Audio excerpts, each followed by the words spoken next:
क्या आप इमेजिन कर सकते हैं ओजोन लेयर का होल अचानक से बढ़ने लग जाए तो क्या होगा? लोग किस हद तक उससे अफेक्टेड होंगे और कौन कर रहा था ऐसे मिशन का प्लान? कैसे दो भाइयों ने मिलकर इस खतरनाक मिशन को एग्जीक्यूट होने से रोका?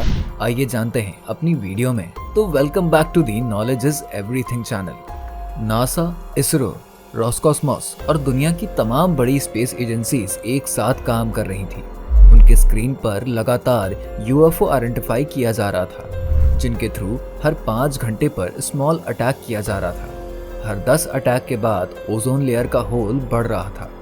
वैसे ये अटैक एग्जैक्ट कहाँ से करवाए जा रहे थे ये तो पता नहीं चल पाया, लेकिन हाँ, इसे अर्थ के ही किसी एंगल से मेजर करके अटैक किया जा रहा था, जो ओजोन लेयर के उसी एरिया पर अटैक कर रहा था जहां से वो होल और बढ़ सके। ये अटैक कौन कर रहा था, इसके बारे में हमारी साइंटिस्ट की टीम और सुरक्षा एजेंसीज लगातार कोशिश में लगी हुई थी। फिलहाल के लिए सभी साइंटिफिक टीम मिलकर ये कोशिश कर रही थी कि कुछ ऐसा तैयार किया जाए जिससे यूएफओ के द्वारा किए जा रहे इस केमिकल अटैक को रोक दिया जाए, क्योंकि इसमें ज्यादातर क्लोरोफ्लोरोकार्बन गैस की मात्रा मौजूद थी जो हमारे ओजोन लेयर को डैमेज कर रही थी। इस अटैक को ऐसे प्लान किया गया था जिससे सीएफसी गैस के गोले दागे जाए, ताकि डायरेक्ट ओजोन लेयर को डैमेज करके यहाँ की इकोसिस्टम को एक झटके में बर्बाद किया जाए। वैसे साइंटिस्ट की टीम ने मिलकर फिलहाल के लिए एक सिक्योरिटी लेयर डेवलप कर दी थी, जो ओजोन लेयर पर किए जा रहे अटैक को थोड़ा कम असरदार बना रहा था। लेकिन ये कोई परमानेंट सोल्यूशन नहीं था, ये चिंता सबको थी। इधर हर शहर में अफरा तफरी मची हुई थी। लोगों को तरह तरह की स्किन प्रॉब्लम्स हो रही थी। कुछ लोगों को सांस लेने में भी दिक्कत हो रही थी।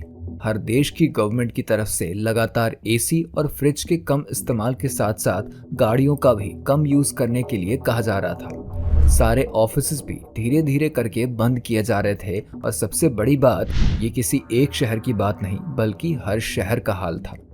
रॉबर्ट आज अपनी फैमिली के साथ अपने फार्म हाउस पर जा रहा था, क्योंकि इस इमरजेंसी सिचुएशन में लोगों के ऑफिसेस वगैरह बंद होने की वजह से सबने फार्म हाउस जाकर जंगल की लाइफ को एंजॉय करने का प्लान किया था, क्योंकि उनका फार्म हाउस शहर के भागदौड़ से दूर जंगलों के बीच में बसा हुआ था। थोड़ी ही देर में सब लोग फार्म हाउस पहुंच भी गए और रॉबर्ट अपने भाई रोमल के साथ फार्म हाउस के पीछे चला गया।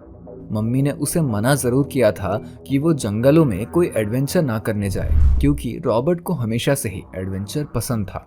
बावजूद इसके वो और रोमिल एडवेंचर की तलाश में जंगल में आगे बढ़ ही रहे थे कि उन्हें आसपास कुछ आहट सुनाई दी।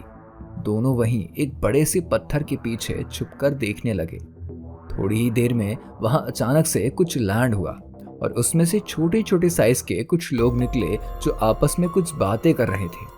उनमें से एक ने जंगल के पेड़ों पर कुछ कोड डायल किया और देखते ही देखते उनके सामने एक डोम्स जैसा एरिया सामने आया, जिसमें वो सब अंदर चले गए। रॉबर्ट और रोमिल को ये बात बहुत अजीब लगी और वो छुपकर बाहर ही इंतजार करने लगे। लेकिन 10 मिनट बाद ही उन्होंने देखा कि उनके मोबाइल पर फिर से यूएफओ अटैक की अपडेट आई है, जिससे उन्हें इतना तो समझ आ गया था कि जरूर इन यूएफओ अटैक का एक एलियन से ही कोई लेना देना है, क्योंकि न्यूज में ये बात पहले ही क्लियर की जा चुकी थी कि धरती के ही किसी कोने से इन यूएफओ की मदद से ऐसे गोले दागे जा रहे हैं, और उनका एंगल बिल्कुल वहीं रखा जा रहा है जहां पर ओजोन लेयर ऑलरेडी डैमेज्ड है, ताकि अटैक को और ज्यादा असरदार बनाया जा सके। खैर, दोनों ने छुपकर बाहर ही उनका काफी देर तक इंतजार किया। बाहर निकलते टाइम उन्होंने जल्दी करके एक कमांड दिया और वो डोम एरिया फिर से गायब हो गया और वहां जंगल दिखने लगे। उनके जाते ही रॉबर्ट और रोमिल भागकर उस पेड़ के पास गए जिस पर उन्होंने कोड डाला था। जब वो पास गए तो उन्होंने देखा कि पेड़ पर कुछ डायल पैड बने थे, जिस पर उनके फिंगर्स प्रेस की वजह से कुछ निशान रह गए थे। इन्होंने उन मार्क्स की मदद से जैसे ही कोड एंटर किया, तुरंत सामने डोम एरिया फिर से खुल के आ गया। अंदर जाकर देखते ही उन्हें सारा माजरा समझ आ गया था, क्योंकि यहाँ पर कई ऐसी चीजें थी जो बिल्कुल वैसी ही थी जिनके बारे में न्यूज में बताया गया था, और ये सारे पार्टिकल्स उन अटैक वाली जगहों से मिले थे। इसलिए उन्हें ये समझने में देर नहीं लगी कि ये सारे अटैक्स प्लान यहीं से किए जा रहे हैं। खैर, वो यहाँ पर क्या कर सकते हैं इसके बारे में उन्हें ज्यादा कुछ नहीं पता था, लेकिन शायद आज रॉबर्ट की कंप्यूटर के साथ की गई छेड़छाड़ यहाँ जरूर काम आने वाली थी। उसने कंप्यूटर में रनिंग प्रोग्राम को देखा और उसे बदलने की कोशिश करी, लेकिन हाई लेवल एल्गोरिथम होने की वजह से वो इसे चेंज तो नहीं कर पाया। लेकिन हाँ, उसने इनका एग्जीक्यूट टाइम जरूर 5 घंटे से 55 घंटे कर दिया। यानी अब उनके पास 2 दिन से कुछ ज्यादा का समय हो गया था इस प्रॉब्लम का सल्यूशन ढूंढने के लिए। दोनों भाई बाहर आते हैं और जल्दी कमांड देते हैं, जिससे डोम एरिया फिर से गायब हो जाता है और वहां पर जंगल और पेड़ नजर आने लगता है। लेकिन समझदारी दिखाते हुए रोमेल ने एंटर करते वक्त वो कोड जरूर याद कर लिया था। फिलहाल दोनों ने इस पे काफी दिमाग लगाया था, लेकिन वो किसी कंक्लूजन पर नहीं पहुंच पाए थे। थक हार कर वो घर वापस आए और फैमिली को इसके बारे में बताया, जिससे तुरंत पुलिस को इन्फॉर्म किया गया। कुछ ही देर में साइंटिस्ट की टीम वहां पहुंच चुकी थी और सबने मिलकर उस कोड को एंटर करके डोम एरिया में एंट्री ली। जो भी करना था इन सब के लिए अब उनके पास सिर्फ 2 घंटे ही बचे थे, क्योंकि उन्हें पता था अगर 5 घंटे बाद अगला अटैक नहीं हुआ तो उसे चेक करने के लिए जरूर कोई आएगा। ऐसे में जो भी करना था इसी 2 घंटे में ही करना था। खैर, ज्यादा ऑप्शंस ना होने की वजह से इन्होंने सबसे पहले उस सोर्स को खत्म किया जहां से सीएफसी गैस को तैयार किया जा रहा था, और अटैक में डिले हुए टाइम को फिर से रीसेट करके 5 घंटे पर करके मेन सीएफसी गैस की सप्लाई को बंद कर दिया, ताकि ये अटैक जैसा तो लगे लेकिन सही अटैक ना हो। वैसे 2 घंटे का समय अभी हुआ नहीं था, लेकिन अचानक से वहां पर एक तेज गड़गड़ाहट के साथ एक रोशनी होती है और एक बेहद कमजोर और बूढ़ा सा दिखने वाला कोई इंसान सामने आता है। उसने अपना नाम हॉब बताया और ये भी बताया कि ये सब कुछ किया धरा उसका ही है, क्योंकि वो इस पूरे प्लैनेट और यहाँ के लोगों को बर्बाद कर देना चाहता है। उसने बताया कि वो एक ऐसे प्लैनेट से बिलोंग करता है जहाँ पर लाइफ काफी एडवांस्ड और अच्छी थी, लोग खुश थे। सिर्फ 100 लोग ही तो थे उनके प्लैनेट पर और सब एक दूसरे का बहुत ख्याल रखते थे। उन्हें तो अर्थ के बारे में पता भी नहीं था, लेकिन इसके बारे में जानने की जरूरत उन्हें तब पड़ी जब उन्हें पता चला कि अर्थ प्लैनेट का पॉपुलेशन और यहाँ के लोगों की गलतियां अब सोलर सिस्टम के बाकी के प्लैनेट्स पर भी अपना इम्पैक्ट दिखाने लगी है, और उन्हीं प्लैनेट्स में से एक उनका भी प्लैनेट था। यहाँ के लोगों के द्वारा समय समय पर भेजे गए स्पेस मिशन की वजह से उनका प्लैनेट बर्बाद हो गया था।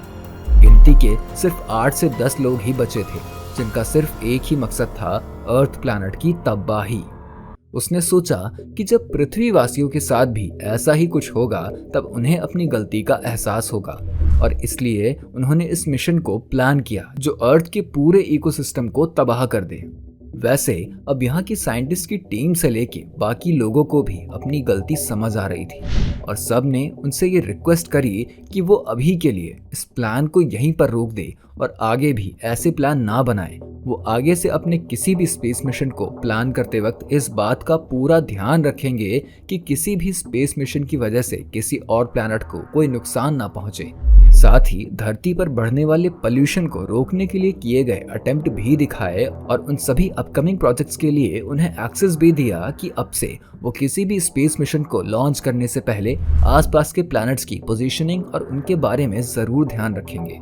हॉब ने भी जब सीएफसी के लोगों की परेशानी और होने वाली स्किन प्रॉब्लम्स को देखा तो उसे भी अपनी गलती का एहसास हुआ, और उसे ये समझ आया कि उसने जितना सोचा था उससे कहीं ज्यादा ये खतरनाक हो रहा है। इसलिए उसने सबकी बात मानते हुए इस मिशन को यहीं डिसमिस कर दिया और हर साइंटिफिक टीम को उनके स्पेस मिशन से पहले आसपास के प्लैनेट्स को भी ध्यान में रखने की बात कहकर वहां से चला गया। सबने रॉबर्ट और रोमेल के इस बहादुरी की काफी तारीफ करी और उन्हें यंग एडवेंचरस अवार्ड भी दिया गया। वीडियो पसंद आई हो तो नॉलेज इज एवरीथिंग को सब्सक्राइब करना ना भूलें।